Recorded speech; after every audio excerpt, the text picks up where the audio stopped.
el dia a dia atropella, és així. Perquè moltes vegades, moltes famílies és com mare meva, Neus, no sé com pots amb 25 nens, tal, no? És com admirable.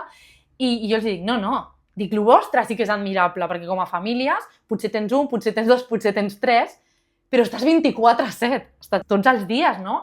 Llavors, el tema de la paciència, doncs, clar, el tema de la disciplina positiva també fa molt el que s'ha de canviar la mirada des de l'adult, no? Hem de mirar tot aquest ego, totes aquestes necessitats nostres, perquè moltes vegades exigim als infants coses només per la nostra necessitat, no? A vegades, potser, posa't un moment en situació, no?, als teus fills, el que sigui, a casa, una situació a casa, que tu vols que en aquell moment el nen estigui parat i estigui al sofà quiet, però perquè tu en aquell moment estàs agobiat i estàs fent no sé què, i ho mires des d'aquí.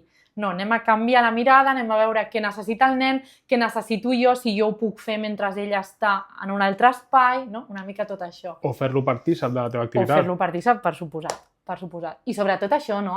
Ja que demanem tanta educació emocional als infants, mostrem-li als infants que nosaltres també hi ha moments que ens sentim tristos, hi ha moments que ens sentim contents, hi ha moments que necessitem espai perquè estem agobiats, no? Hi ha moments que doncs el papa necessita, i li pots explicar com des d'aquí.